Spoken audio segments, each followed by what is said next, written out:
السلام علیکم ورحمۃ اللہ وبرکاتہ ومغفرتہ ورضوانہ۔ خلاصۃ الفقہ الاسلامی، سبق نمبر 4۔ اعوذ باللہ من الشیطان الرجیم، بسم اللہ الرحمن الرحیم۔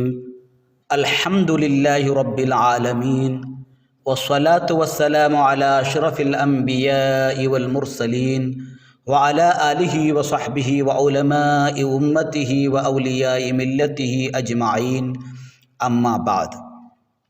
اللہم علمنا ما جہلنا وذکرنا ما نسینا، اللہم علمنا ما ينفعنا وانفعنا بما علمتنا وزدنا علما، اللہم افتح علینا فتوح العارفین بحکمتک وانشر علینا رحمتک یا ذا الجلال والاکرام۔ زوال الموانی وعروضها، رکاوٹوں کا زائل ہونا اور ان کا پیش آنا۔ نماز کی رکاوٹیں کفر، بچپن، پاگل پن، حیض، نفاس ہیں۔ یہ نماز کے لیے رکاوٹیں ہیں۔ ان رکاوٹوں میں سے کوئی ایک رکاوٹ پیش آئے تو نماز واجب نہیں۔ کوئی پاگل ہو گیا، یعنی نماز کے لیے کوئی رکاوٹ پیش آئی۔ کوئی بے ہوش ہو گیا، یعنی نماز کے لیے کوئی رکاوٹ پیش آ گئی۔ یہ ہے یعنی رکاوٹوں کا پیش آنے کا مطلب۔ پاگل تھا، اب وہ پاگل پن سے شفا پا لیا، یعنی ایک رکاوٹ دور ہو گئی۔ حیض والی تھی، اب حیض بند ہو گیا، یعنی ایک رکاوٹ دور ہو گئی۔ یہاں اسی سلسلے میں مسائل بیان کیے جائیں گے۔ زوال الموانی وعروضها، رکاوٹوں کا زائل ہونا اور ان کا پیش آنا۔ نماز کی رکاوٹیں کفر، بچپن، پاگل پن، حیض، نفاس ہے۔ یہ نماز کی رکاوٹیں ہیں، ان کا زائل ہونا یا ان کا پیش آنا۔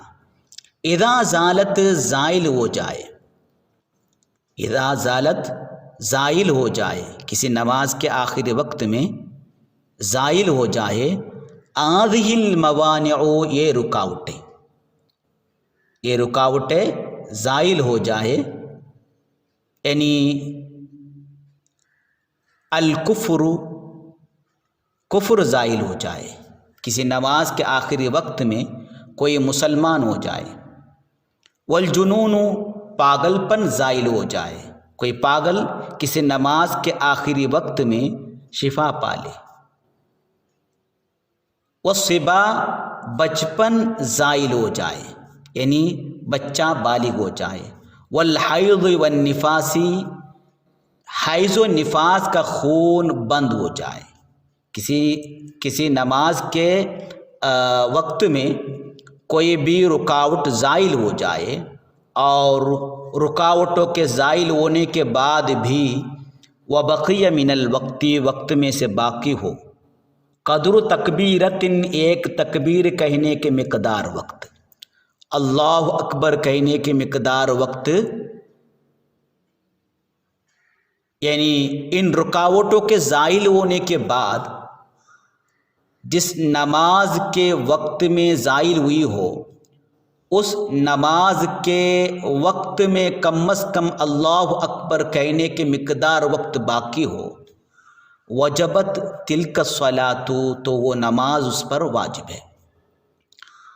فجر کے وقت کے آخری حصے میں رکاوٹیں زائل ہو، حیض والی خاتون کا حیض بند ہو جائے، یا کوئی پاگل پن سے افاقہ پالے یعنی شفا پالے، تو فجر کی نماز اس پر واجب ہے۔ ظہر کے وقت کے آخری حصے میں رکاوٹ زائل ہو جائے تو ظہر کی نماز، عصر کے آخری وقت میں زائل ہو جائے تو عصر کی نماز، مغرب کے آخری وقت میں زائل ہو جائے تو مغرب، اسی طرح عشاء کے وقت میں زائل ہو جائے تو عشاء واجب ہو جائے گی۔ واللتی قبلہا، وہ نماز واجب ہے جس نماز کے وقت رکاوٹیں زائل ہو گئی۔ اسی طرح واللتی قبلہا، اس نماز سے پہلی والی نماز بھی واجب ہے، یعنی